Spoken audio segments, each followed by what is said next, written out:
Irecha Khodimakpu Iku Nona Khurumjari Ahanba Maktada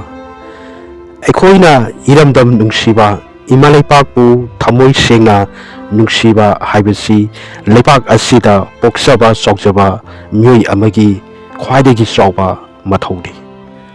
Aikhoigi Iramdambu Kanba Amadi Imalaypakpu Mitopna Landarapa Matamda Ngakthokpa Haibasi Imalaypak Nungsibagi Khudamni Ai amadi longmi singna lahu singu tawduna mana masing sinsak puthokduna iramdambu sara yalhandanaba honajariba asisu Imalaypak Nungsibagi khudam amari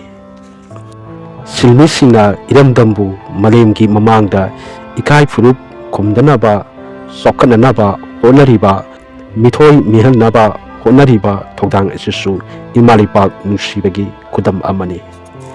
Government employees singna thamoi sengna corruption tawdana Imalaypakpu sakhotnanaba honajariba asisu Imalaypak Nungsibagi khudam amani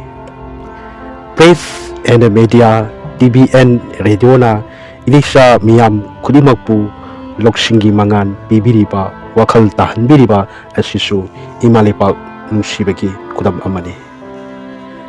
Masidamak Press and Media TVN Radio bu ikuk nona Khurumjari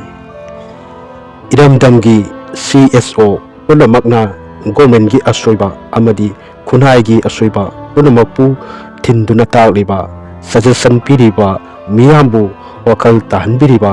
asisu Imalaypak Nungsibagi khudam amani adubu Imalaypakpu khwaidagi nungsiye haidana utkadariba mafam asidadi Irecha Khodimakna irai laina karisu toksadana konthokpiriba karigino mafam asini Imalaypak Nungsibasing asigi marakta khwaidagi athoibadi mafam asibu malem asida lairiba mipum khudimakna hek thoksadraba khwaidagi chawba ithokdani khandraba leipak ado awa anana ik thalaba sokhattabana aroiba pangkhai oiraba minagi Leipak Mikha Polaga Leipak Haibado Adamak Oiduna Lairagadabani Yengo Mafam Asi Kayada Maru Odiba Atay Amata Oiramdre Imalaypakpu Khwaidagi Nungsiya Haidana Urkadariba Mafam Asi Nangi Nasada Yauraga Leijaraba Leipak Amabu Pungon Ulhanba Ngamgadariba